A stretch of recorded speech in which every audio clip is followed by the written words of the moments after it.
I'm a kid from the Bronx. Born originally in Manhattan, raised in the Bronx. My mother was an immigrant. My father was in the military, and he died when I was 11. We moved out to Long Island, and he passed away. When he passed away, my mother couldn't really handle what happened to her in her life. She was an immigrant. Her family was in Europe, and my father was gone. I struggled as a youngster. I joined the Marine Corps when I was 17. My mother got addicted to drugs, first legal and then eventually illegal. She was actually convicted and was a convicted felon. When I came back from the Marine Corps, I helped her to get back on her feet. I saw her struggle in this state. I saw her struggle as a convicted felon. I saw her struggle as an immigrant. And I had to get her back on her feet. I had to try to become that man that she needed. I had to try to become that entrepreneur because that's what we had to do. We had to build our own business. I'm an entrepreneur. I was a teacher. I'm a consultant now. I've been running my business for now 14 years. What makes me different is I'm not a politician in any way, shape, or form. I'm a libertarian reformer. I'm all about reform. I help people right now, to this day. Today, I was actually training people in leadership. I understand what the post-industrial world is. I understand how it affects our children. I understand how it affects your businesses. I understand how it affects every single New Yorker, whether you're up in Buffalo or down in Brooklyn. It doesn't really matter. What we have to worry about is not whether I'm experienced in X or Y, but if what I will do will make your life better. Right now, New York is losing about 100,000 people every single year. What's happening now is not working. And those people who've been part of the previous parties, the old parties, they're responsible. I'm not. I'm the person who will become responsible and who will fix this. I'm the reformer. I will repair it. I will be responsible. I will fix their errors. And I'm more handsome. Does everybody agree he's more handsome? That's true. Yes, thank you. Thank you. All right. All very handsome. New York State is now considered the most corrupt in the nation.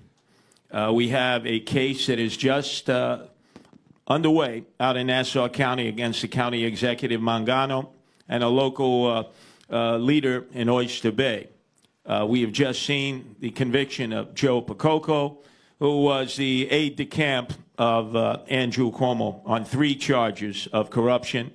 We've seen Dean Skelos get convicted, and we've seen Shelley Silver get convicted. 40 alone in Long Island, up in Buffalo, Rockland County, you name it, all across the state. It's corruption central.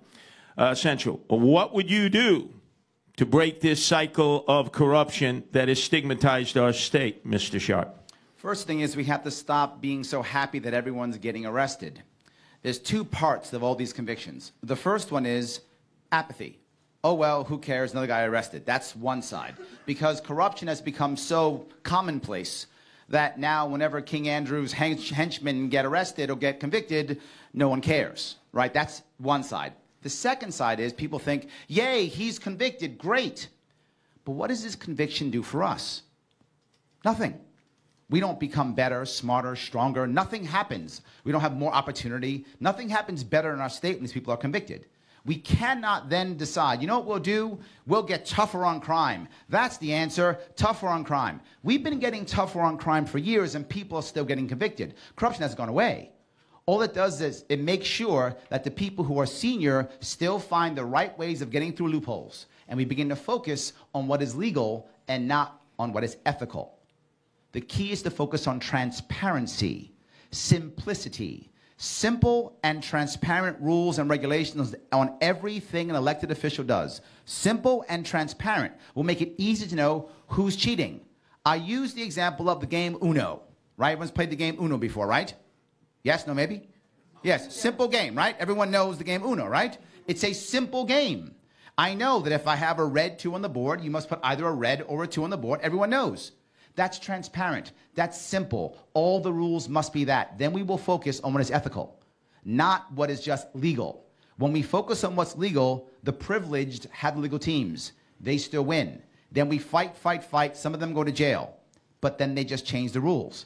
No. Simple, transparent is the first step. The second step, we have a situation now in New York State where it's the rule of no one.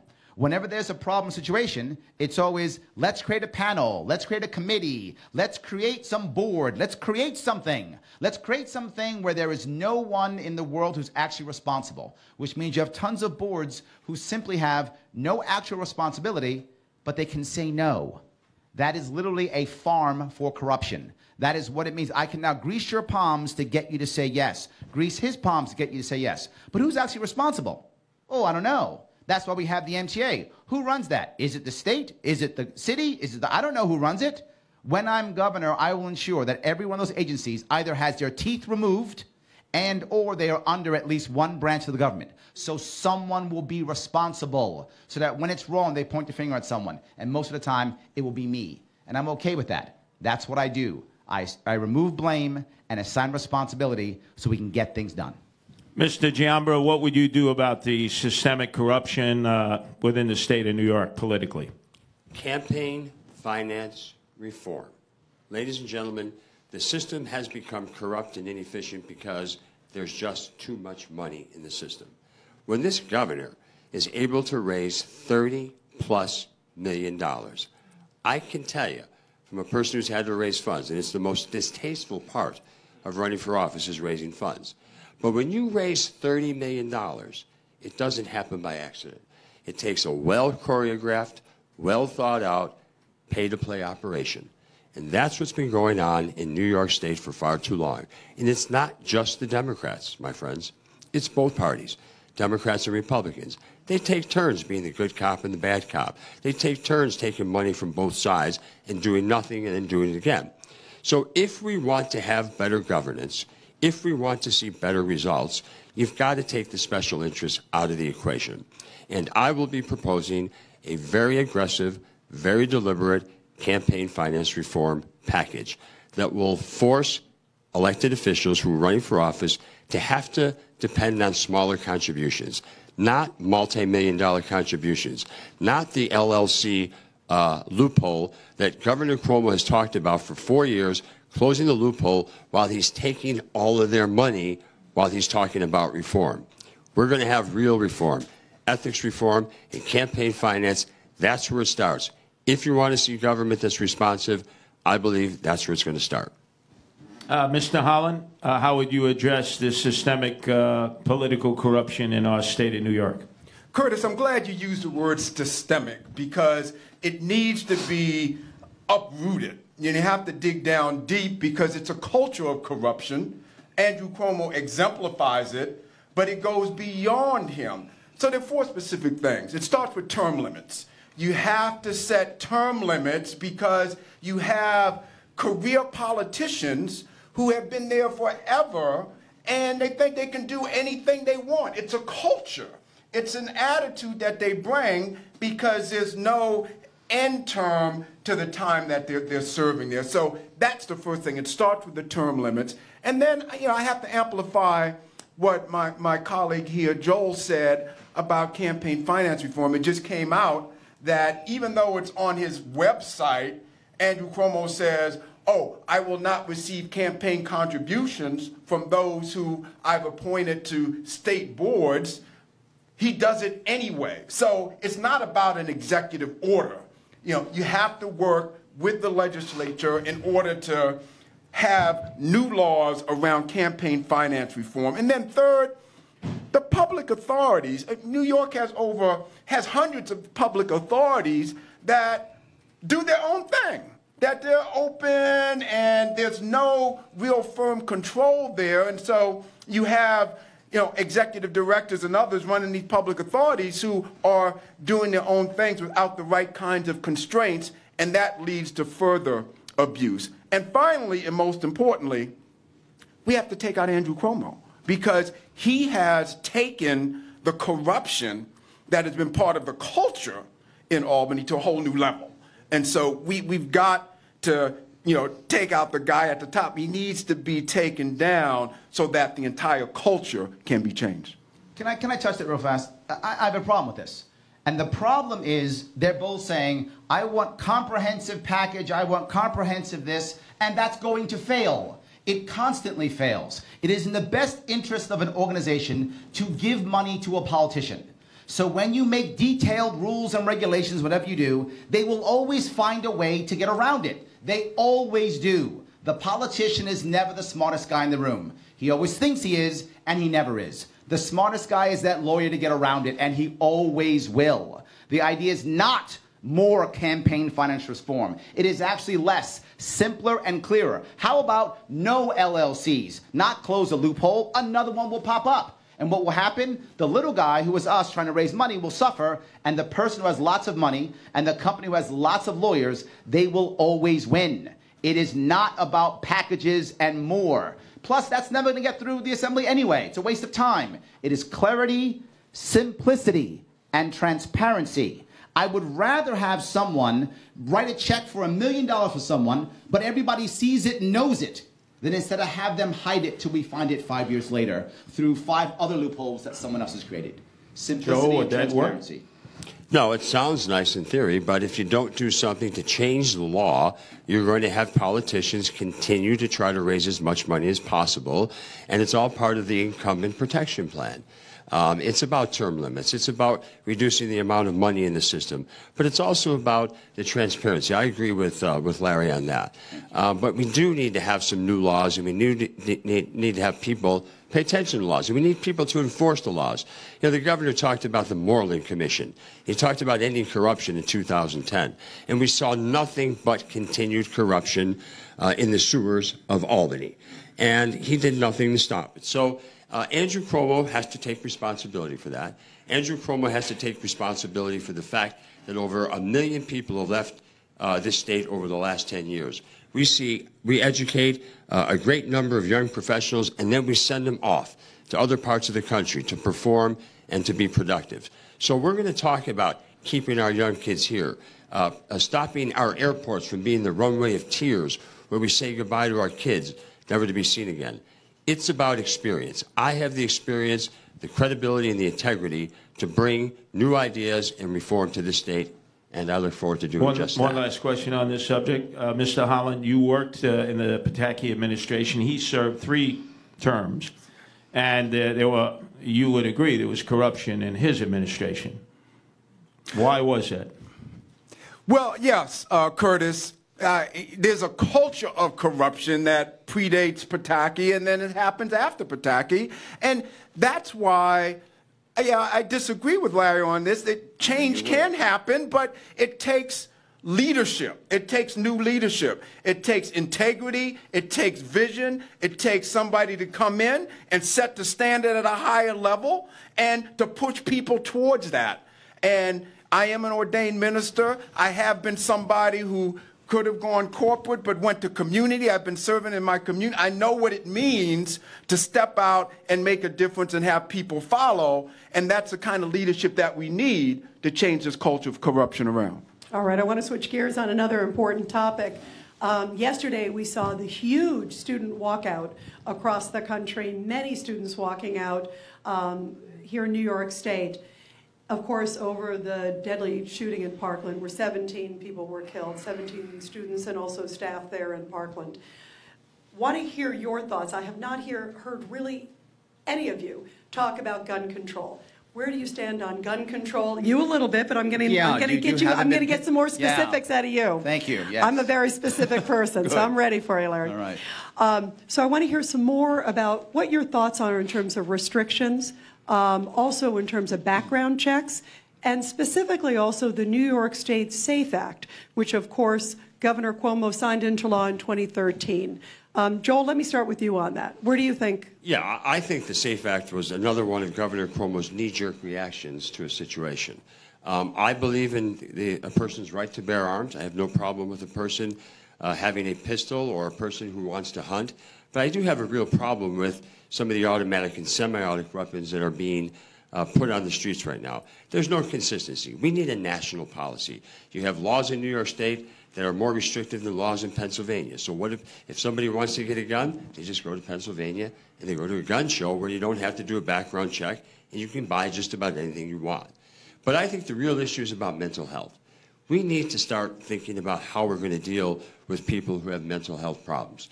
There are good people that have weapons today, but something happens in their life, some crisis, some catastrophe, and it causes a problem. We have to have a process to be able to take the gun from that person who no longer is a responsible person to have that gun. So the mental health issue, I think, is a very important one that we have to deal with. As county executive, we had a mental health department. And one of the challenges was trying to overcome the stigma that we have in our society about people who have mental health issues. And unfortunately, there are lots of them. There are children that have anger management problems that manifest themselves and become real problems later in life. So we have to have some way of identifying when a person is no longer responsible to have a firearm, if they have one or if they're trying to get one. But I think we need uniform laws across the board so that there aren't this patchwork of laws across the country that allow for loopholes to have people buy guns without any background check. As governor, what would you do in terms of making it, what would you push for as a universal, if you could push for? I would push the folks in Washington who can't seem to get out of their own way, and they continue to point fingers at each other. But what would you do in terms of, would you have restrictions on assault weapons? Tell us about what you would do specifically in terms of gun control. I don't think there's a need for anybody to have an assault weapon. When the forefathers were designing these laws, they were having muskets, right? So there was no contemplation ever of having automatic weapons that can kill massive amounts of people. And we need to have more regulation, I think. And there is no need for assault weapons in our society. What other regulations would you want? In addition to the assault ban, you mentioned other regulations. I want to pin you down on what. Mental health checks on separate people than mental health before they are given a gun or a license to have a gun. What about any other universal background checks in addition to looking for mental illness? What other type of? What I said was we need a national universal policy for background checks. All right, I'll let you have it, Larry. Go ahead. What would you do? Yeah. And specifically, first off, no one in this room even knows what an assault weapon is. That's something you just made up. You have no idea what that is. None of you have an idea what an assault. Well, okay. So yes, that's right. You actually do. Okay, that gentleman does know. And I do too. So there's a couple people who do. So we've got two of us in the room, and Curtis, I'm sure they don't too. know what an assault weapon is, and the people who are making laws don't even know what an assault weapon is. That's a made-up term. The first thing you have to realize is, no, there should not be a SAFE Act. The SAFE Act is bad in so many ways. The first thing is it's a lie. It doesn't make you safe. No one's safer because of the SAFE Act. That's number one thing. It doesn't all of a sudden mean that people... Did someone decide that, wait a minute, now the SAFE Act's here, now I'm not going to kill people? That's never happened. Here is the biggest problem I have with the SAFE Act. It made people who legally purchased a firearm criminals overnight. We now have victims of the SAFE Act. That's a shame. Why would we do that? That's number one. But it's the second piece of this. If we decide, I just want to get rid of guns, what we're saying is, I'm okay if the youth decides to kill people, I just don't want them to use a gun. What weapon should they use then? I have an idea. How about less children want to kill each other? How about that? Well, Larry, it's because the gun is so good it can kill so many people. Okay, is that true? This guy actually thought this thing out. The guy in Parkland. He pulled the fire alarm, right? And people flooded into the hallway. Well, great. He doesn't have a gun. What does he do? He pulls the fire alarm, waits them to go into the parking lot, and he mows them down with a truck. What's the difference? In Nice, France, it happened. Over 80 people were killed. That's more than any gun violence we've ever had in this country. It's not about the SAFE Act. It's not about gun violence. It's about we have unhappy children. It's about we have unhappy New Yorkers. They're leaving our state, and they feel the only answer is either public suicide, which is what many of these mass shootings are, or it's a cycle of pain and retribution and pain and retribution and pain and retribution. That's what has to change. It's not about mental health. That's a part of it, but that isn't the actual issue. The issue is unhappy people. How can we make them more prosperous? How about the idea of instead of walking out of school, how about walk up to a kid who's a loner and say hi? How about that? How about being nicer to people in general? That's what I'm talking about. What would I do as governor? I would go out of my way to actually let the people know that I am against the SAFE Act, number one. Two, I would begin within 90 days pardoning victims of the SAFE Act. People nonviolent convicted of a SAFE Act get pardoned. They should have never gone to jail in the first place. It is unconstitutional and wrong. They get pardoned, and I mean clear. And then I let the people in Albany know that I don't want to enforce it. Because here's what I also know. Cops don't want to enforce the SAFE Act. Cops don't want to do that. Cops want to get bad guys. That's what they want to do. Not people who happen to have a hunting rifle or something like that. It's silly. Why are we even doing that? Larry, let me ask you, you're talking about going and saying hello and all these things. Do you think there should be any restriction on guns? There can be if you want to go to background check. There's possible. I'm not against that, but you have other issues. If you start doing that, you start creating lists. And once you start creating lists, you start taking away people's rights. That happens automatically. Because now, what do I decide? I'm a doctor. You're crazy. Now you can't have a gun? You can't defend yourself? You would call for no restriction. I didn't say that. I didn't say that. I said I would be open to it, maybe. That's what I said. Open to it, maybe. After that diatribe, you should get the NRA endorsement. All right. I'll take it. No worries. I know I'm right. I know it's the Second Amendment. The Second Amendment matters. I'm not going to give it lip service like you guys will. I won't do that. I stand by it. I always stood by it. I had those conversations right after Parkland, and you know it. I will not give it lip service. I support it. All right. Full thing on your plate here, Joel Holland. What do you say, first of all, in response to both of these that you've heard? It's important here, Rita, to understand that we are in a society in crisis on this issue. Parkland was one of many school shootings that have happened, you know, since the beginning of 2018. So when you're in crisis mode, you have to take initiative in order to address the crisis. And we need to take a holistic approach. We need to look at the systemic dimension of it, the society, what's going on with the laws, but we also need to look at the individual dimension, what's happening with individuals, and we need to take a holistic approach. And by that I mean, if you look at the Parkland shooter, yes, you know, he had, you know, issues. You know, he didn't know his father, and there was some family breakdown. He had all of those issues, but yet he also had, you know, access to this assault weapon. We need to look at how we address both sides of that problem, right? Now, in order to do that, you know, as governor, you know, I'm going to look at, just as the governor of Florida did, you know, he took some action. I think it's a reasonable approach, and I support Second Amendment rights. Those are constitutional rights, but I think it's a reasonable approach to raise the age limit on the purchase of weapons so that we do not have 18 and 19. We don't have teenagers. Look, you can't drink until you're 21, so you can, you know, own an assault weapon before you're able to drink. I think those are reasonable initiatives to think about when we're in crisis, when we have a crisis that we're facing. I mean, that's on the systemic side. On the individual side, I think we, as a society and as governor, I would work with the education department so that schools understand that there are kids who drop out. There are kids who have emotional issues or mental health issues.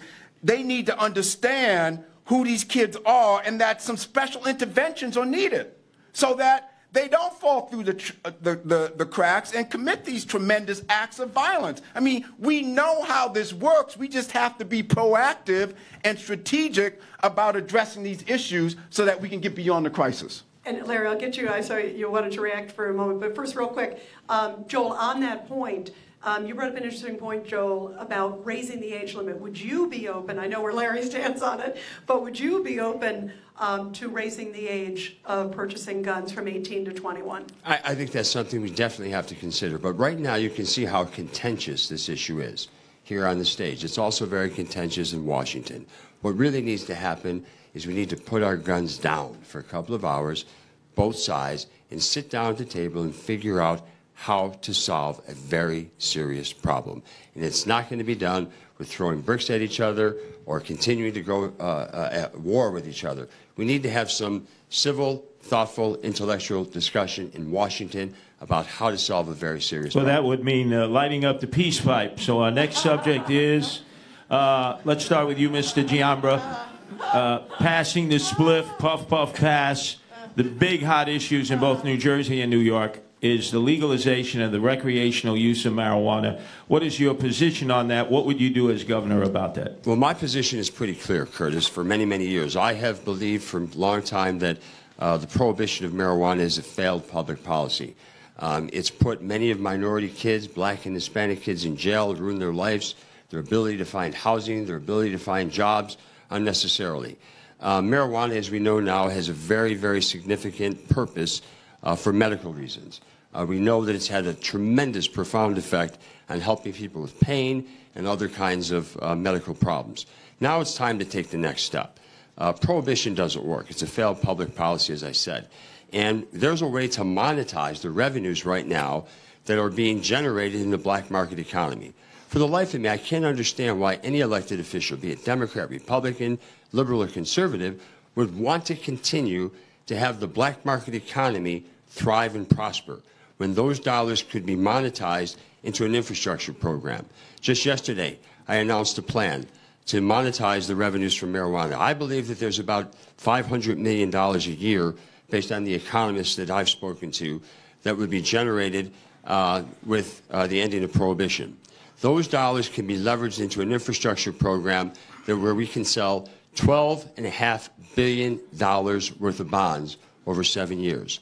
The direct and indirect benefit and the job creation from that campaign to fix our infrastructure will create the equivalent of 240,000 plus jobs, not the fake jobs that Andrew Cuomo has proposed in his Buffalo billion, the failures in Buffalo and Syracuse and Rochester. Yes. These are real jobs. So it's time to get real about this issue. And I will sign an executive order the day after I take the oath of office that will allow for the adult use, a regulated and taxed adult use of marijuana for people 21 years of age and older, and use those dollars to create jobs, opportunity, and maybe we can start fixing the transit system in New York City. It's a crisis. I've talked about that for the last couple of months. I've asked the governor to remove his appointments and put new people in there. We've asked the U.S. Attorney in the Southern District to commence an investigation because I'm convinced that the corruption exists in the MTA, the inefficiency in the bureaucracies.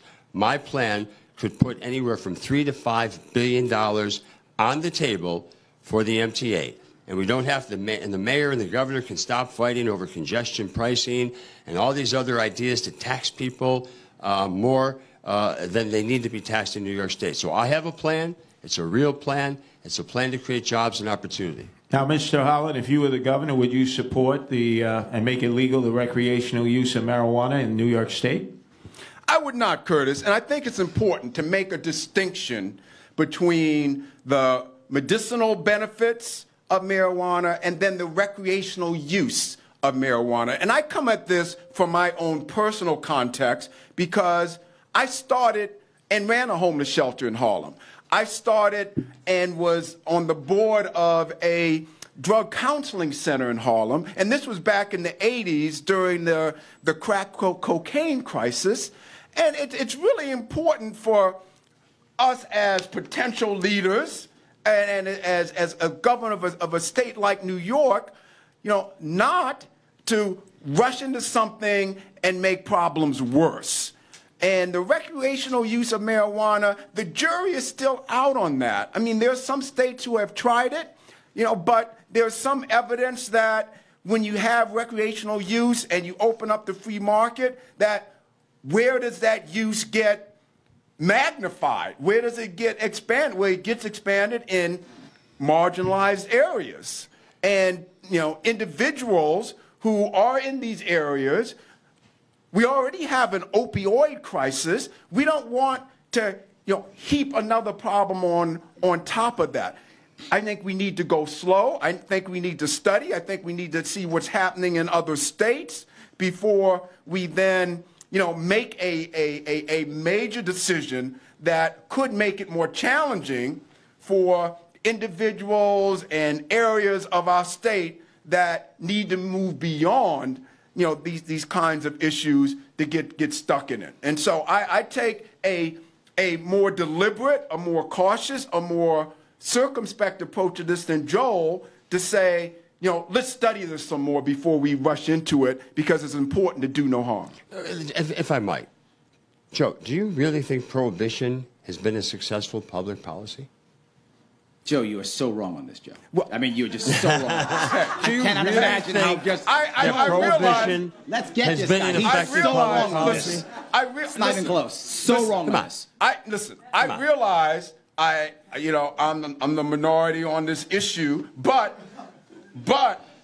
I'm also the minority here who has been in Harlem, has seen these problems, and I come at it from a very personal perspective that say we have to be careful not to make the problems worse in areas and for people who need to move beyond this. And if we open up this market for recreational use and we have all of these shops opening up in, Harlem or the South Bronx or, other areas that are in inner cities around the state, that's going to make it even more available and make it even more susceptible to people who have these issues. Dude, it's already here. Yes. Oh my God. Look, let me tell you from a personal level. My mother was a convicted felon. She was a drug user. My father died of cancer in the 70s as a law enforcement officer here in New York City. And what did he do? The cops went and got him weed because he was on chemotherapy. This is back in the day. This is the 70s. So his cop friends would get him weed. And he'd go out in a car and smoke marijuana. It was good 40 years ago. It's good now. The jury's not out. We're losing this to Colorado. We're losing it to California. We're losing it to Washington. We're losing again. Why are we losing this? We should decriminalize and not regulate. I even go further. I agree with Joel.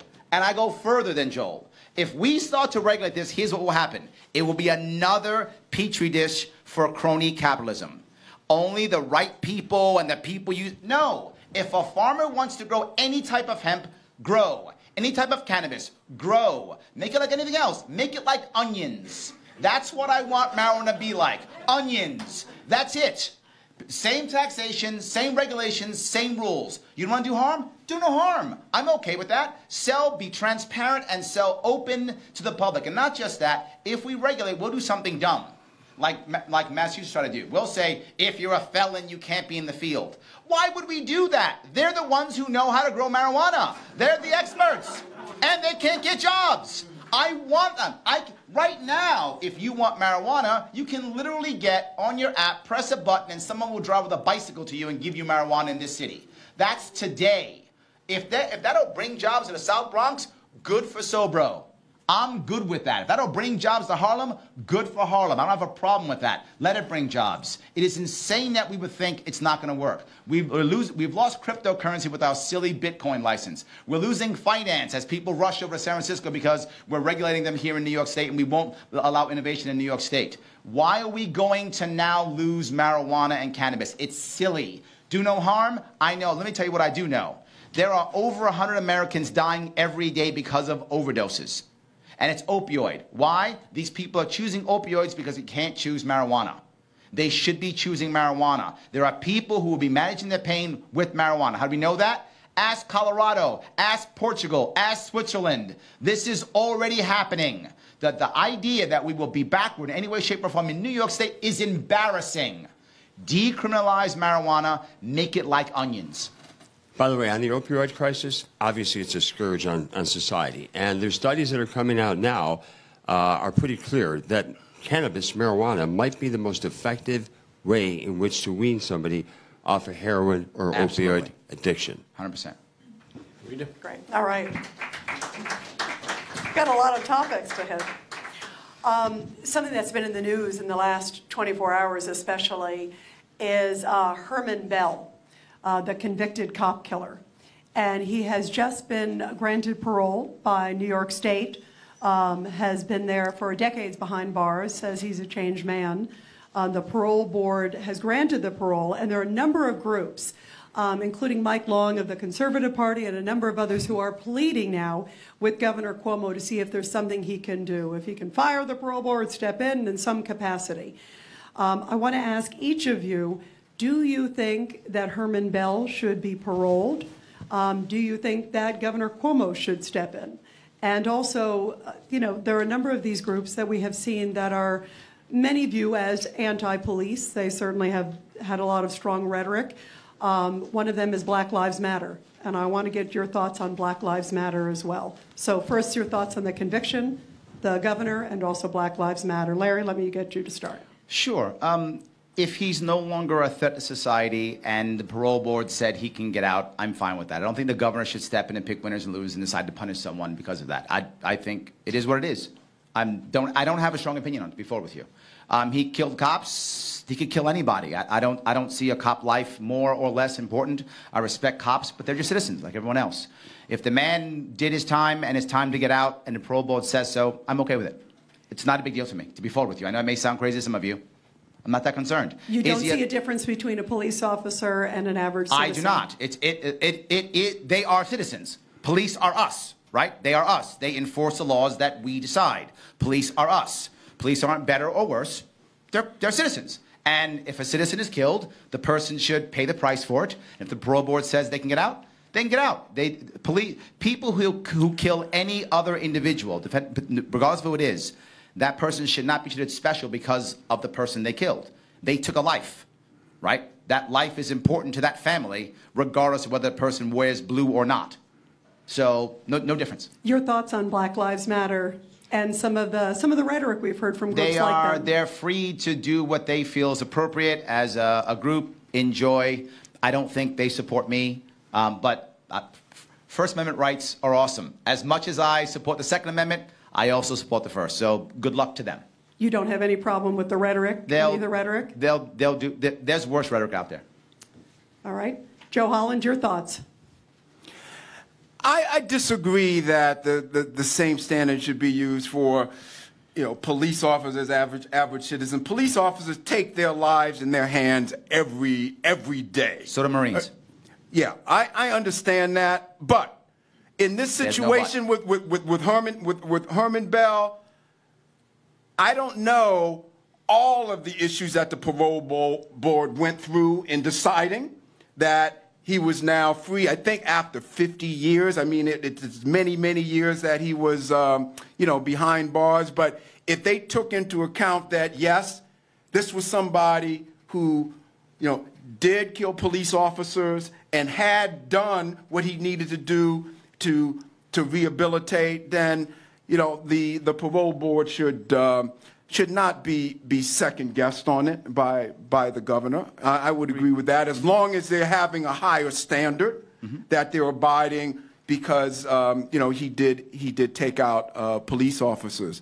On Black Lives Matters, I would agree with Larry that First Amendment rights are important, but particularly with a group like Black Lives Matters, who has risen up really in response to what has been some police killings of African Americans, and they felt that there needed to be a greater voice there. I certainly don't, agree with everything that they said and some of the rhetoric and the way they've used it, because I think it's important, even as we look for reform in criminal justice, which we need, that we do it in ways that affirm law enforcement and not demonize law enforcement. I think there are ways that, we can work together and bring people together in order to bring reform instead of dividing people. I don't see police officers as the enemy, but by the same token, I think it's important that, individuals should have the right to express themselves and put their opinions out there. And I, as governor, I would hope to set a tone where people can exercise their First Amendment rights and do it in a way that brings people together instead of dividing them and demonizing them. Joel? I have no problem with people peacefully demonstrating. Their right to protest is something that I would support, the First Amendment, freedom of speech. I would not. Are you concerned with some of the rhetoric from Black Lives Matter? I would not, as governor, I would not second guess the parole board. If the fellow spent 50 years in jail and they decided that he's no longer a threat to society, the taxpayers are paying a whole lot of money to keep people in jail, sometimes unnecessarily. We know the situation at Riker Island, where you have young minority kids who are waiting 2-3 years to set bail. They can't make bail. Those issues have to be discussed. Black Lives Matter, I'd like to see a lot more African Americans talk about the heinous crimes being committed in Chicago with blacks killing blacks. I think we need to have more discussion about that. Taking a person's life is something that is wrong, obviously, that we need to punish them for, but we need to be speaking more about the crimes that are being committed in urban America, in the streets of Buffalo, Chicago, and all around the country. And I'd like to see more discussion from the folks in Black Lives Matter about those issues. Okay, the big issue in New York State is Cuomo attacks de Blasio attacks Cuomo, and then both of them are brothers in solidarity in joining the resistance against Trump. Trump, whether we like it or not, is the president of the United States, controls a lot of what can help New York State. How would you, Mr. Holland, deal with the issue of Donald Trump? Because clearly we have a governor that won't deal with him, and the mayor of the largest city in America that won't deal with him. They are taking the wrong approach, particularly Andrew Cuomo, because he's decided to federalize every issue and take a position that is an attack position on the federal government, and in particular Donald Trump, because, and I think we have to be clear on this, he's positioning so that he can run for president in 2020. So he's trying to raise his profile and, you know, be this attack dog on the president. And that's just wrong, because he should be looking out for the interests of New York State and its citizens instead of creating a punching bag out of Donald Trump. I think the president is someone who says things and tweets things that, you know, I don't always agree with. In fact, I would hope that he would, you know, tweet a little less and exercise a little more, you know, restraint in the way he handles things, but that's his particular style. I think we have to make a distinction, and I would make a distinction between personality and policy. And I see an American economy that, you know, under his year or so as president has continued to pick up steam, pick up momentum, and create jobs. I've also read statistics where unemployment among African Americans has hit historic lows, and as somebody who has created small businesses in Harlem and has worked to improve black unemployment, you know, that's an important statistic to me. And so when I see those kinds of indicia of progress, particularly economic progress, you know, I think we have to give credit where credit is due, but also call things out that are not right when they happen. And that's the distinction that I think needs to be made with President Trump. And as governor, one, I would not take the approach of an Andrew Cuomo. I would look to work with President Trump and the federal government in the interest of the citizens of New York State. Infrastructure is such a big issue, and I just want to use this as a quick example. They're talking about major infrastructure bill coming out of Washington. We have big infrastructure needs here in New York. We need to get on the same page as a governor and as a president and see how we can target and channel that infrastructure money in ways that meet our needs here. Mr. Sharpe? Well, the reality of it is, I think Joe's totally right. The idea is that he can't work with Trump at all because he's going to be running against him in 2020. So it makes sense. If I was him, I'd probably do the same thing if I was a Democrat and I had no principles. But I actually have principles, so I wouldn't do that. What I'd be concerned about is, does the specific issues that Donald Trump is bringing up affect New York State or not? Those that don't affect New York State, to be forward, I don't care. Don't care. If he wants to go off to North Korea and go see Kim Jong-un or not, good luck with that. I have other things to do. I'd only be concerned about things that affect New York State. And if they help New York State, exactly to Joe's point, I'd support it because it helps New York State. If it doesn't help New York State, I'd ignore him. Absolutely. I would ignore him when it suits me, and I would support him when it suits me. My goal here is to make New York State a better place to live, a better place to be, and to stop what's happening now, which is youth flight. The young are leaving our state. We have to stop that. If Trump can help that, I'm on board. If he's against that, I'm going to ignore him. Mr. Giambra, how would you deal with Donald Trump?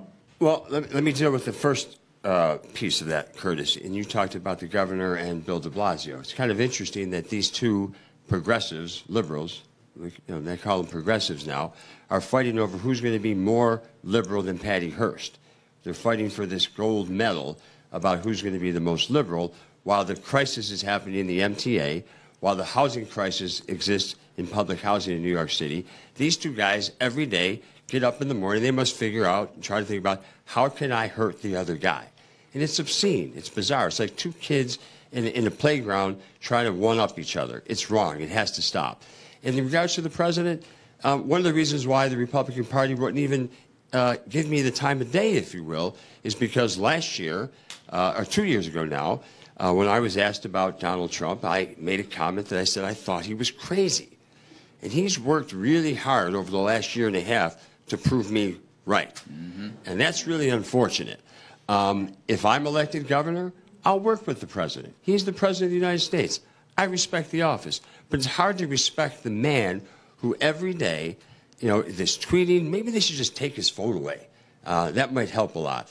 But as governor, I'll work with the president. I'll work with people, whether they're Democrats or Republicans, to try to figure out how to solve the problems of the crisis with the MTA, the public housing crisis, and all the other crises from Jamestown to Montauk that exist in our state. Rita? Okay. Sort of following up a little bit, I have an idea where, at least where you'll answer on this, on the first one.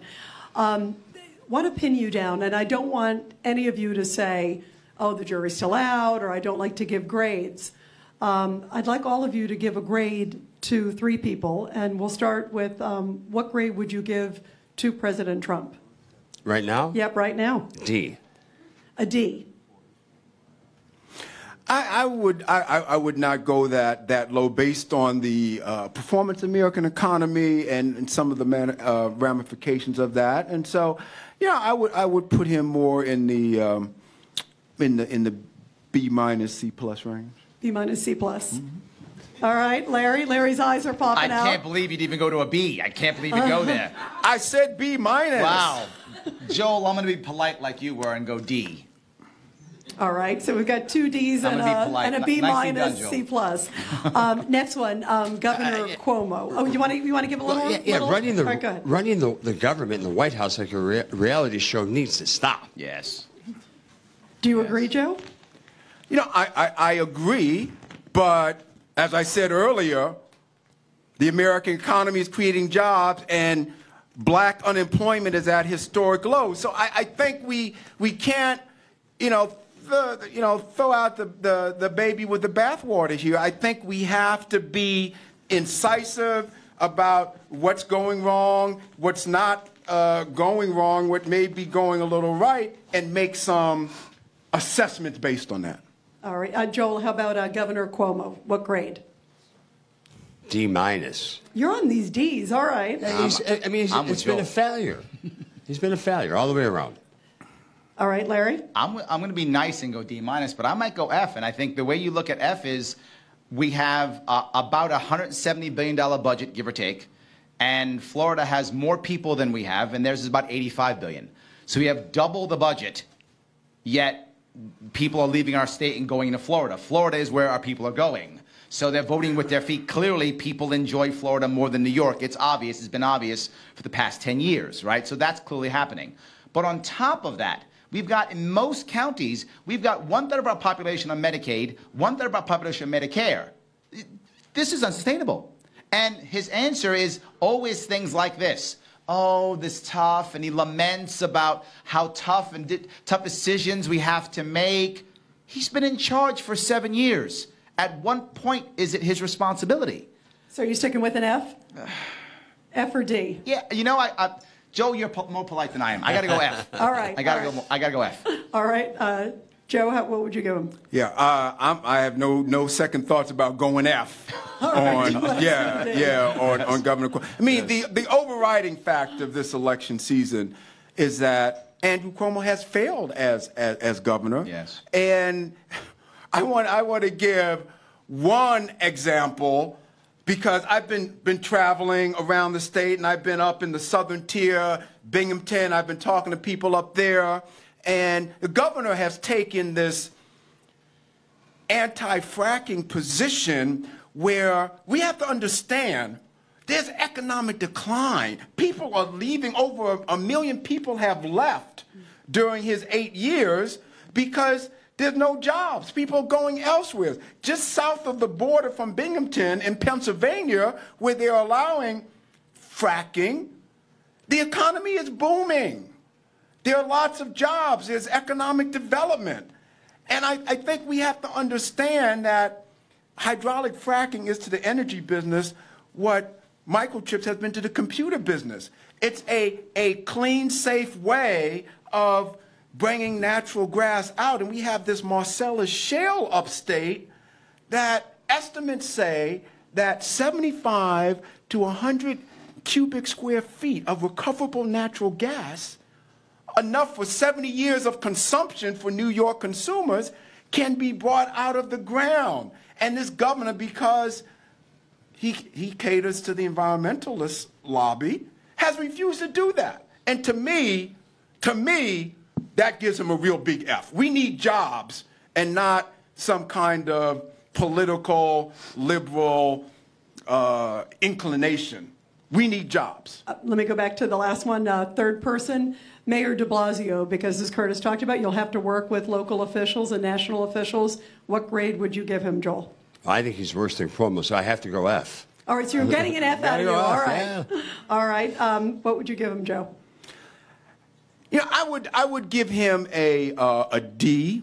Not so much on policy, but for me, you know, Mayor de Blasio has done I wouldn't say an excellent job, but he's done a better job at being proactive and reaching out and communicating with people. I don't agree with his policies, which keeps him out of the F territory, but he has done a better job than Governor Cuomo at, you know, being accessible and available and reaching out to people. So I put him in the D category. All right, Larry? Wow. Joe, I think I actually agree with you on the idea that he is better than Cuomo. However, Cuomo's really bad. I don't know if de Blasio actually gets to a D- level. I'm going to follow Joe's politeness, and I'm going to go D-. Okay. Just because he is better than Cuomo, but they're both really bad. Thank you, guys. Mass transportation up next. Earlier today, the state controller, Tom DiNapoli, issued a report on the Long Island Railroad saying it had its worst on-time performance ever in the year 2017. It's plagued with signal and switch problems. We look at our subway system, it's miserable. It gets worse each and every day. Signal and switch problems. And Metro North has had similar problems, although not to the extent of the subways and buses of New York City, nor the Long Island Railroad. What, Mr. Giambra, would you do, since the governor at times gives us the impression that he's not totally in charge of the MTA? Well, he was when they did the 2nd Avenue subway extension. That was his baby, right? He wanted to take credit for that, but not all the other problems.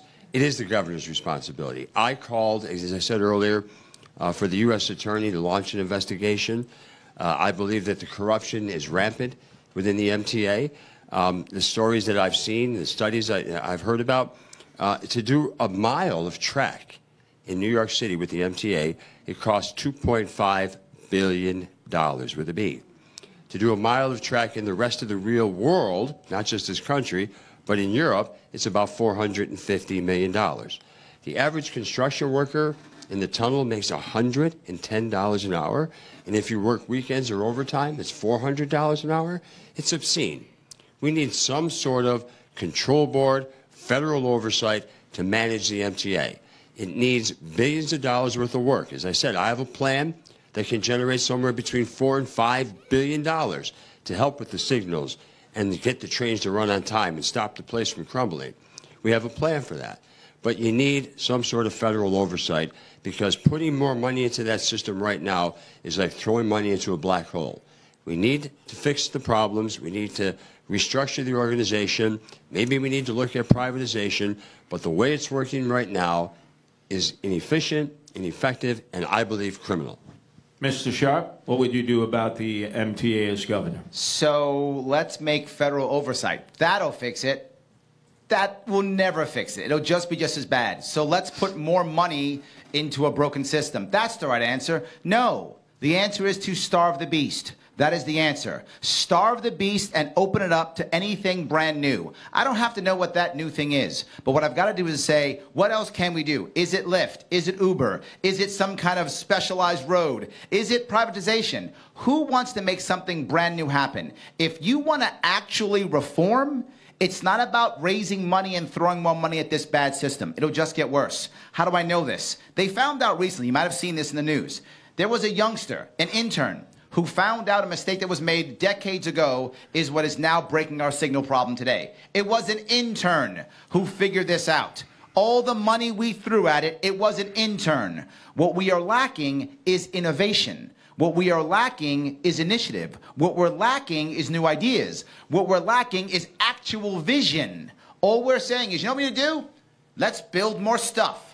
Build more stuff gives us more garbage. Now we're going to have a bigger system that's broken. The Second Avenue line was a perfect example. Instead of fixing the actual problems to make a better system, we made a bigger system. Why? Because that's somebody's baby. That looks good, that feels good, that helps people, and now it seems good. But what actually happened? We have a worse system. The answer is not more money into this. The answer is innovation. The answer is opening this up to what else is new. Let's look around and figure out what the next answer is. Let's lead by example, not throw more money after a bad problem. Mr. Holland, what would you do as governor in charge of the MTA to improve the mass transit system?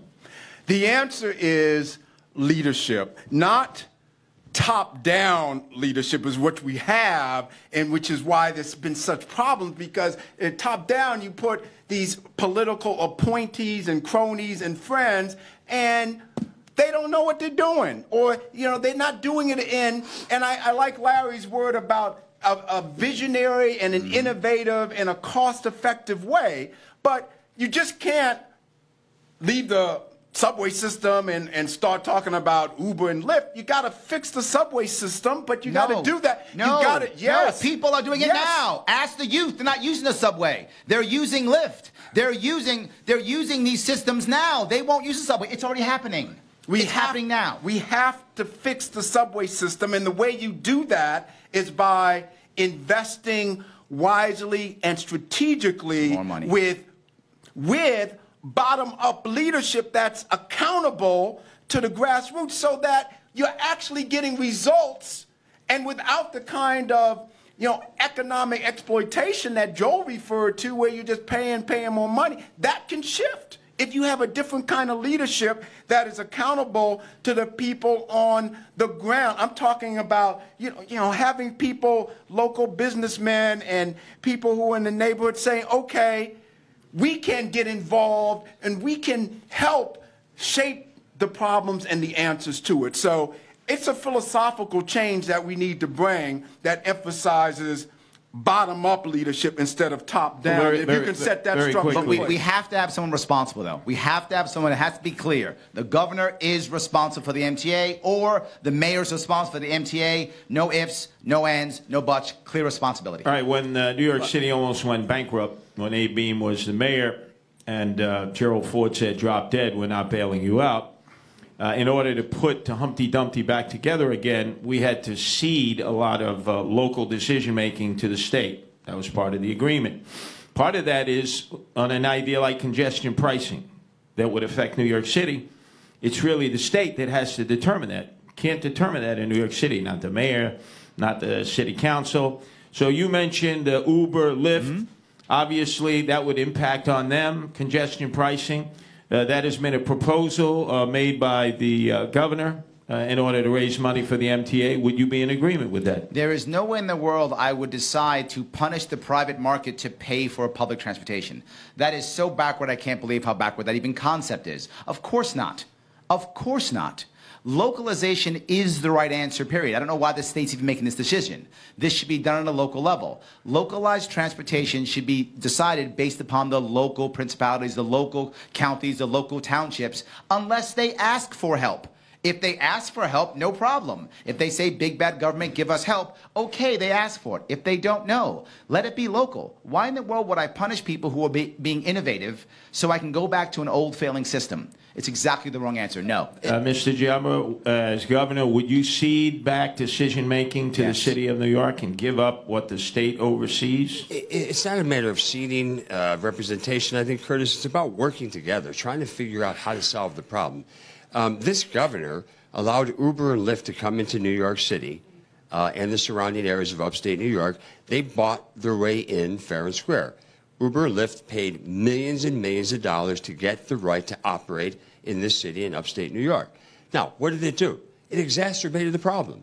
The reason you have a subway system is because the grid system is not sufficient to handle the number of cars that we have. So what did he do? We let more cars into the system, created a bigger problem, and now the subway system can't handle it, right? So we have to fix the subway system. We can't just let it deteriorate any longer, Larry. Something's got to be done to fix the subway system, and Uber and Lyft has become more of a problem. Now the governor wants to tax people to fix the problem that he created. Now, Mr. Holland, would you cede responsibility back to the city to make its own decisions, like on congestion pricing, which the state controls? Yes, I would look to transfer the sovereignty and some decision-making, back to the locality, which is where it belongs. Now, look, Curtis, I'm glad you put it in a historical perspective, because back in the 70s when New York City was in crisis and about to go bankrupt, one of the institutions that the state formed was the Municipal Assistance Corporation, to help with the city's finances. I was on the board of that corporation. Governor Pataki appointed me, and I served on that board for several years during the time when it was winding down its operations. This was in the 90s, early 2000s. Why? Because its purpose had been served, right? Its purpose had been served, so it was no longer needed that kind of intervention, from the state, because these were state-appointed board members and executives who were running that organization. I think we're in that same situation now, where we really need, and this mayor and governor, because they're always fighting, can't get to it, but as governor, I would, work with the mayor and also work with the legislator to see how we can reallocate resources and decision makings, not only so that it's more localized in New York City, but in other counties and municipalities across the state. Why? Because it's at the local level that needs to be empowered with resources and decision making, where you can really get the accountability so that decisions are made and outcomes happen, and you can hold that accountability structure in place. Rita? There are at least 500,000 illegal immigrants in the state of New York.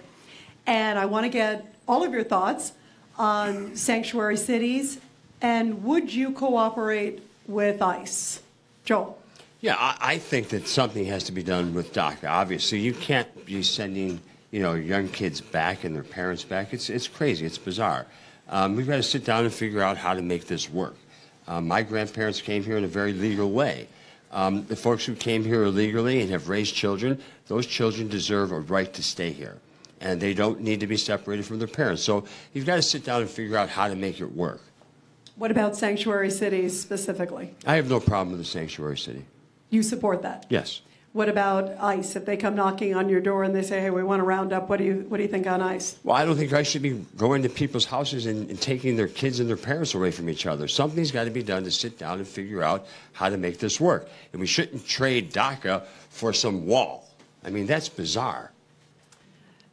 Joe, let me get your response on sanctuary cities. Do you support them like Joel does? Rita, I need to put this in a bigger context, and I'm going to get specifically to that. But at the federal level, there has been a crisis of immigration policy for quite some time.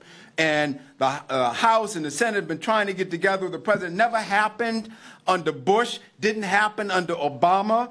And Trump has taken a really aggressive position around, building a wall and making some other kinds of changes. This is really federal policy. Now, if I am governor of New York State, then I am going to support my localities, whether it's New York City or whether it's Buffalo or whether it's Rochester, or I'm going to support the leaders in those localities in terms of what determinations they are making. Now, New York City is a city of immigrants, right? That's a city of immigrants, and so I understand Mayor de Blasio's position on this, and as governor, I would take a really hard look at, is that position reasonable under the circumstances? And if it is, I would support it.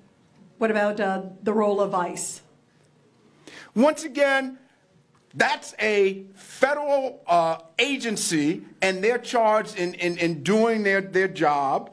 And as governor, I have to take a really hard look at, that's a federal agency taking action.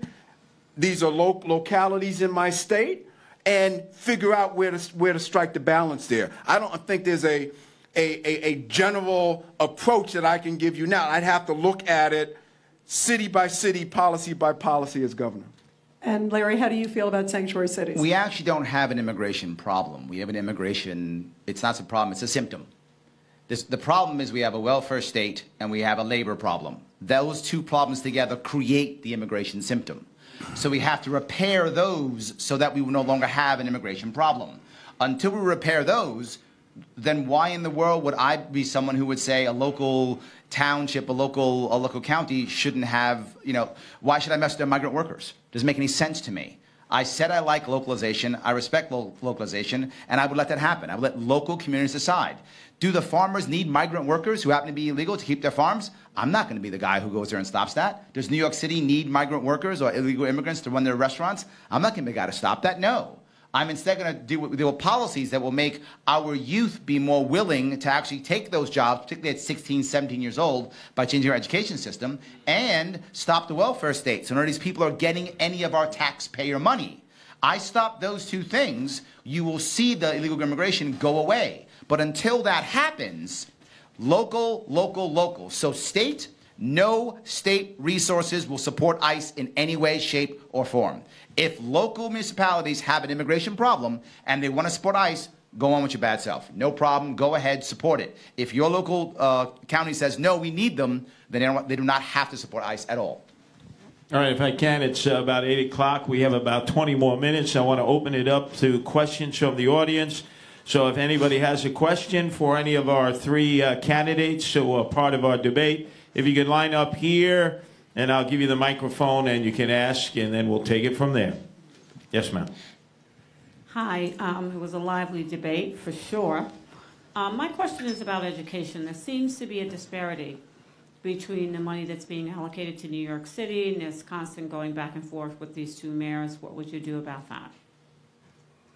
Well, let me start. Obviously, education is one of the largest expenditures in the state budget. And I am going to be coming out with a proposal very soon to see how we can restructure how we deliver educational services. Right now in New York State, you have 733 school districts. Bizarre. In Erie County, you have 29 school districts. I am going to propose that we have one school district per county, 62 school districts. That's a way to reduce the administrative duplication and overhead and channeling those dollars back into the classroom. The governor and the legislature right now are talking about raising more taxes and more fees, another $1 billion to put into the New York State's education system.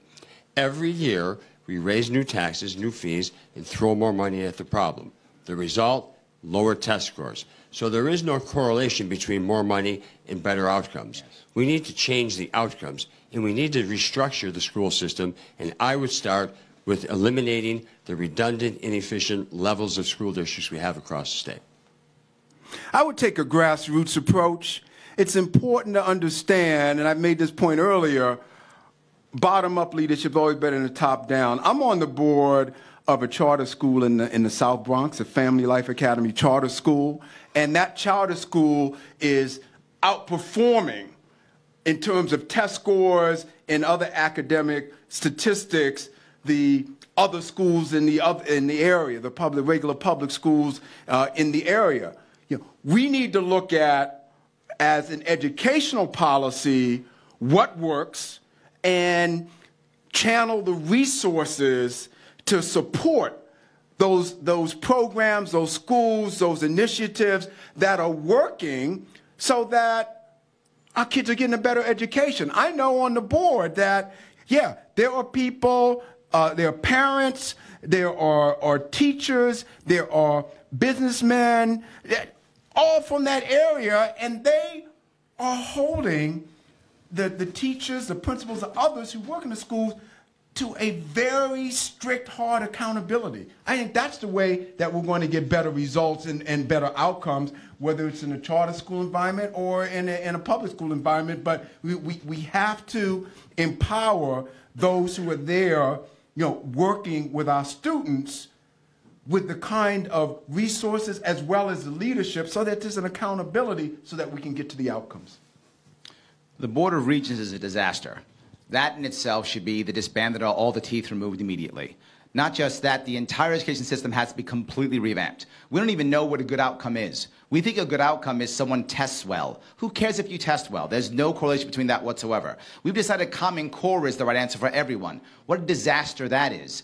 There should be more tools allowed for the local teachers to decide what they want to use. I'm sure there are some kids that will learn well with Common Core. Most don't because it's basically teaching for how adults learn. But some kids probably would. We have to figure out what those outcomes are, which means, is your kid getting better?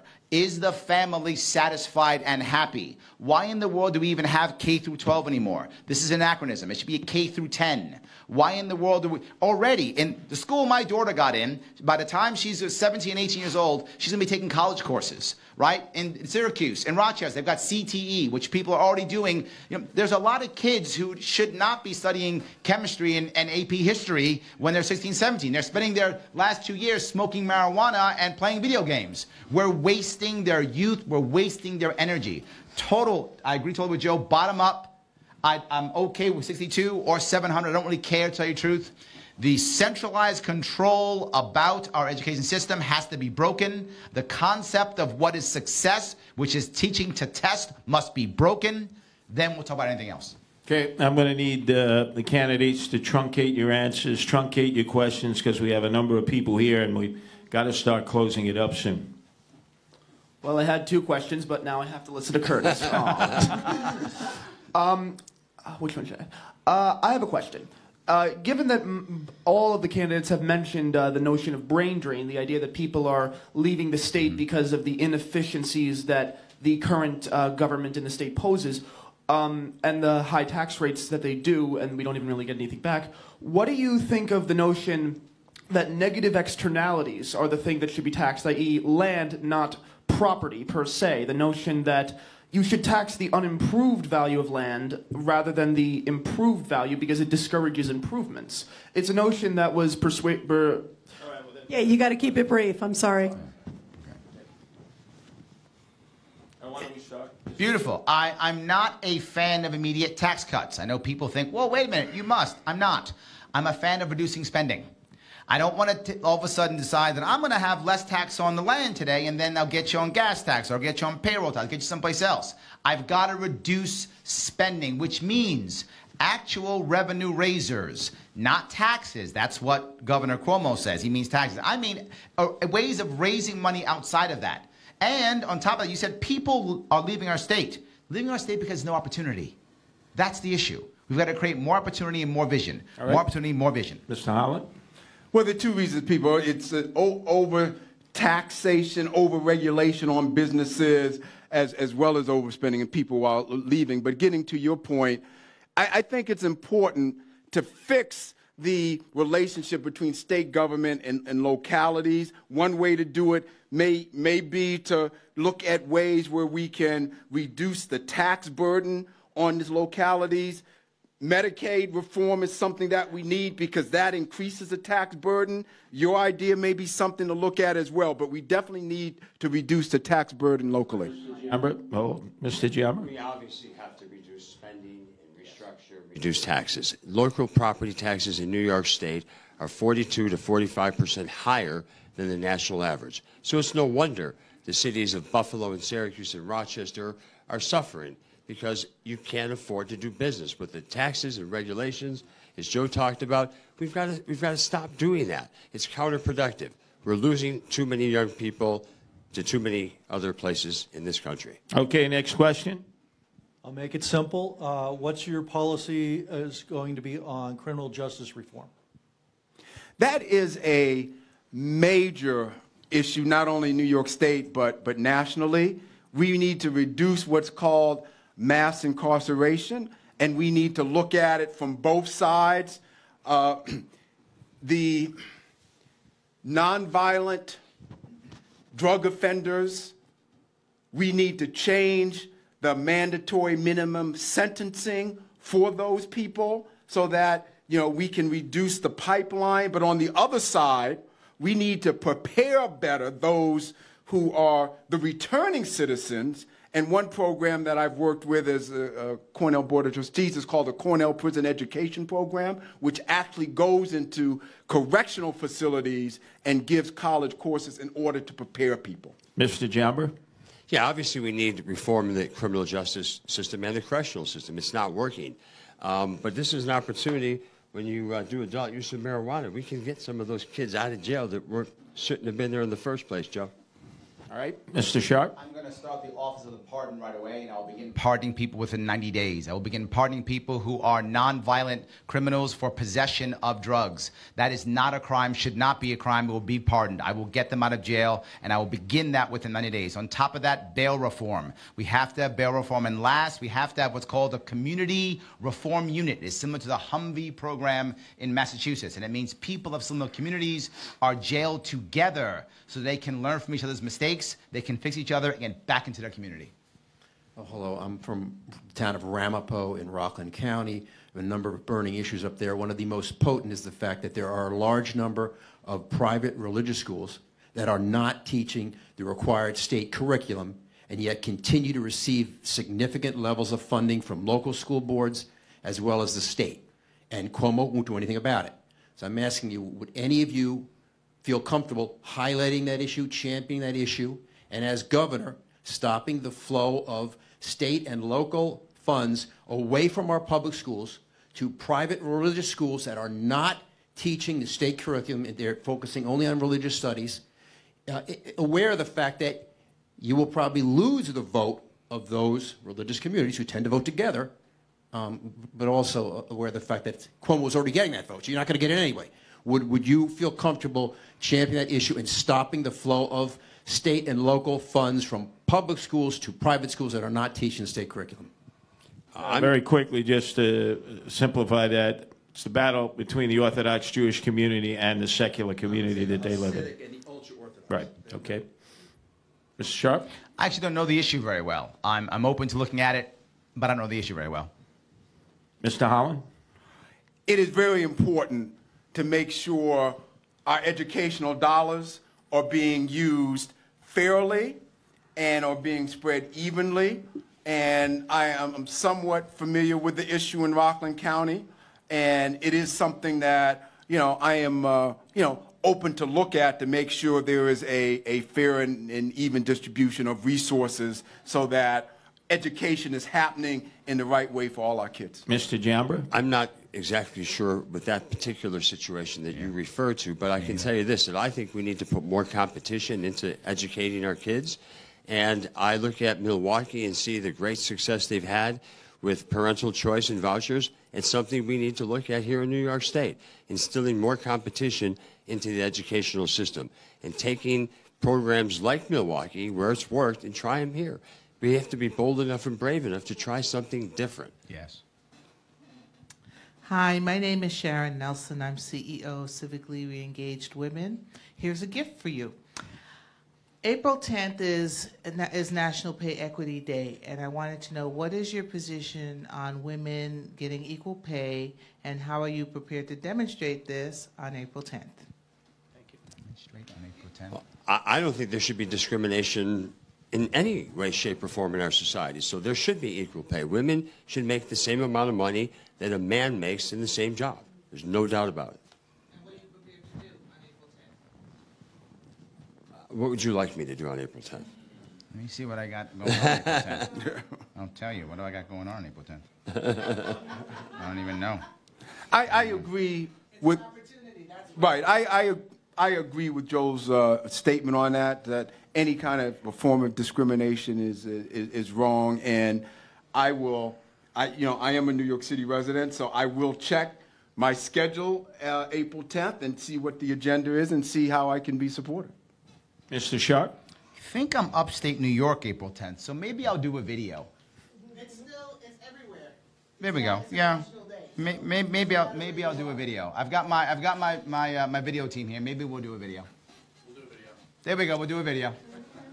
Hi, Paul Grindle. I'm a programmer from Long Island. So I wanted to ask you guys about one of the worst policies in the whole state, and there's a lot of competition, but bit license. Yes. It's the current New York State policy about what it takes to be a licensed cryptocurrency exchange. The policy is extremely vague for who exactly has to apply for this license. It's vague on the specifics about what exactly they're trying to regulate in cryptocurrency. It costs usually around 6 figures to be able to apply for the license, and there's no guarantee about that. The only people who have managed to get it so far are the big players. Question short, I'm sorry. Well, how would you reform the bit license law? I'll go first because I just learned what this was about a month ago. I asked my young kids what this was. So I'm sorry, I don't know enough about that to give you an intelligent answer. I apologize. Mr. Holland? Regulations are very important when it comes to innovative, job-creating, economy upraising initiatives like the cryptocurrency world. And as governor, and this is an innovation, but it's an opportunity to grow the economy and create jobs. And so I would look to work with you and others who are at the forefront of this to see how we can work together to make this a new economic sector for the state. So this is an opportunity to create new jobs. So let's regulate it. No, that's a real. Let's kill it in its crib. That's what we just did. Bit licensing is a dumb idea for people who are afraid of new money. New York is filled with old money. We need new money. We lost marijuana. We're losing cryptocurrency, and now we're going to be losing financing. No. Bit licensing is a bad idea. I'll be against it right away. I will not enforce it until they actually come up with something that makes sense. Not enforce it. All right, next question. Okay. My question is to Joe Giambra regarding the comment that was made when we were talking about the Black Lives Matter. You made a comment about Chicago, and which was a good point in terms of the so-called African American community where they have these other issues. My question to you would be, what would you do to improve the relations? What ideas do you have in terms of improving the relations between African Americans and the police department in New York City? And my question, if there's time for the other members of the panel, what ideas do you have in terms of improving depressed areas, low-income areas, in terms of, we heard the ideas about schooling, but are there any ideas about maybe allocation of funds, job training, higher education, if you will? Thank you. Thanks, sir. Well, again, I'd like to see more African-American leaders speak out about the heinous crimes being committed in urban America. I think that would be very intuitive and something that would be very helpful. So, I mean, obviously, community policing is something that I support. We have to do more of that. But again, I still think that we need to see more leaders, African-American leaders, stand up and talk about black-on-black crimes. It's happening all over the country, and something needs to be done to stop it. Mr. Holland? We have a failed big government welfare system in this country. It goes way beyond Andrew Cuomo, but he's part of the liberal approach and philosophy that has sustained this historically over the last 50 years. Since Lyndon Johnson announced his war on poverty in the 1960s, the poverty rate has moved just a minuscule percentage point since that time. We need a grassroots approach where we are taking government resources out of the hands of Albany bureaucrats and shifting them and putting them in hands of grassroots, community-based, faith-based, neighborhood organizations who can actually get the problem solved. Mr. Sharpe. Two pieces. Number one, end the war on drugs. The war on drugs is what creates all of this violence. The war on drugs, that we've infiltrated these gangs so they have to kill each other left and right. The war on drugs is the #1 reason why there's black on black crime. End the war on drugs. Second, how do I make a better community in the low-income communities? End unnecessary licensing. Why is there a license to walk a dog or a license to braid hair? I will ask a very important question. What does a bureaucrat in Albany know about a black woman's hair? The answer, nothing. So why in the hell are they regulating it? All right. Next question. Hi, my name is Trish Bauman. I'm on the New York State Committee Reform Party. My question to all three of you is, how do you feel about running against each other in the primary? So would you run against one another in a Reform Party primary? Mr. Giambra? I have no intention of doing that. Mr. Holland? No intention of doing that. Mr. Sharpe? I'm going to win. It doesn't matter. First off, you're going to pick me because I'm the only true reformer on the board. These guys are from the old parties. So you're going to pick me. That's no matter what. I get that. I get you to go through the motions. Please go ahead. If you go through a primary, they're going to drop out. They've just told you. Why? They're not real reformers. They've just told you that they're going to drop out. I won't. I will stay. I'm a libertarian reformer. I'm going to get the Libertarian Party nod. That's going to happen. If you know who I am, you know that's going to happen. I get libertarian and reform. I match them. I'm a libertarian reformer. You get Reform Party on every single piece that I put out there. My swag, on my material, everything. The party is a real party along with our party. We are the true anti-Cuomo party and the only real independent party and the only chance at beating Cuomo. The Republicans have no chance. That's why they didn't show up. Because they had no chance of victory. That's why they can't find a candidate. That's why I have raised more money than all of them combined. Yes, I'm a libertarian, and I've raised more money than all of them combined. It's why I have a team here to this day. I have my crew here. I'm running a real campaign. That's why, yes, I'll happily be in your primary because I'll clearly win it because they won't even be here.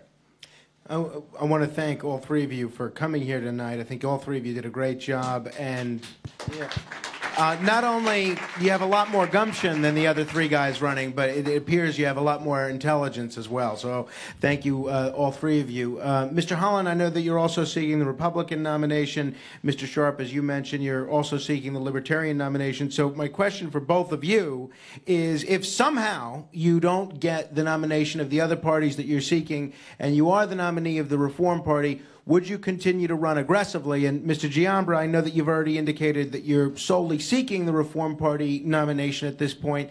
So why not just change your registration to Reform? You've tried those other two parties. Why not try ours? You have a form? I'll do it right now. Terrific. I think Curtis has one. Yeah. Well, my answer to the question is a simple yes. I will continue. If I'm not the Republican nominee, I will continue on the Reform Party line. You bring that. Yeah. Self-reform. Before we wrap up, very quickly, just two quick questions that actually were posed by listeners. Yeah, I was about to say too. Okay, in the case of Mr. Holland, you're running against your fellow Republicans for their major party line. Yes. Are you doing that simply because you want to be chosen to be the lieutenant governor candidate? No. Would you accept the offer to be lieutenant governor? Yes, he would. Larry's got an answer for that.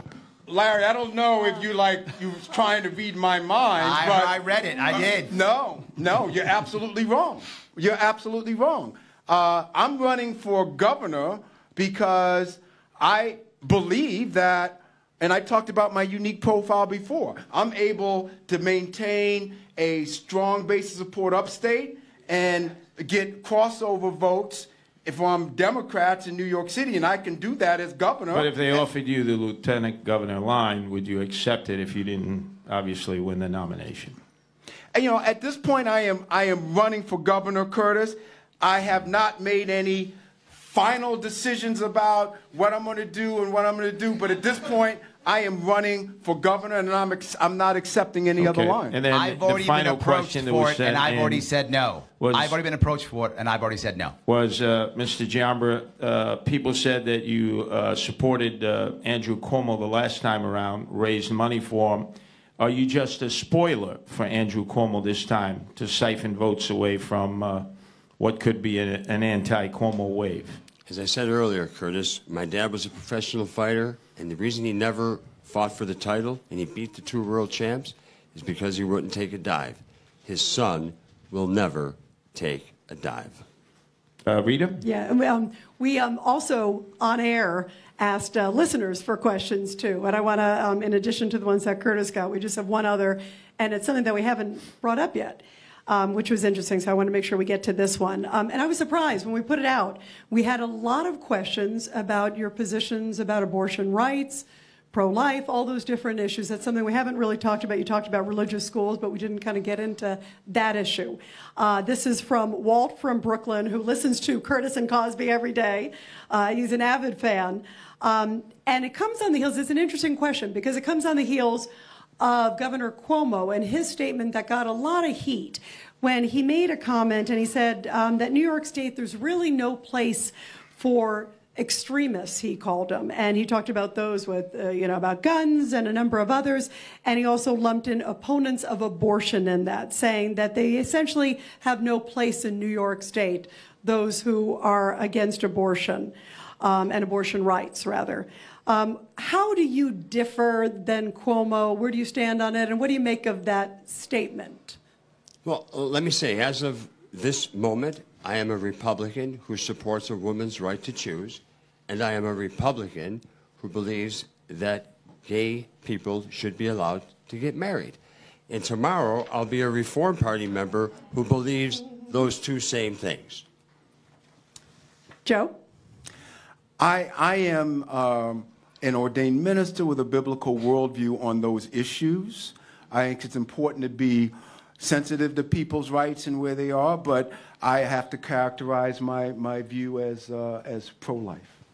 And what about gay rights, as Joel was just touching base on? I do believe in the sanctity of marriage that is ordained between a man and a woman. All right. Go ahead. Larry? Sure. I am the only anti-abortion, pro-choice person here. What does that mean? I do not like abortion. I think it is a bad idea. I would never ask my wife to get one. I would never ask anyone to get one. If someone asked my opinion, I would say, please don't do it. I think the viability matters for children. I believe that completely. And I also believe, in addition to that the government has no right to ever put its hands on a woman's uterus. Ever. Without question, never can put their hand on a woman's uterus.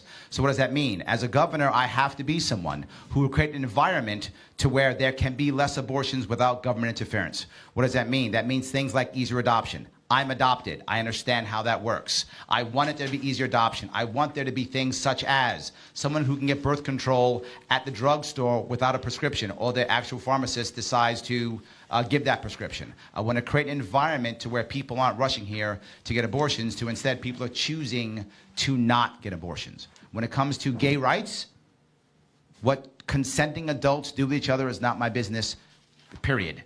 If consenting adults want to have relationships, it is not my business. So you would not change anything in terms of rights? If consenting adults want to do something, good luck. Again, consenting and adults, all good. We want to thank all of you. What an amazing, amazing debate. Absolutely. Thank you very, very much, Larry Sharpe, Joe Holland, Joel Giambra.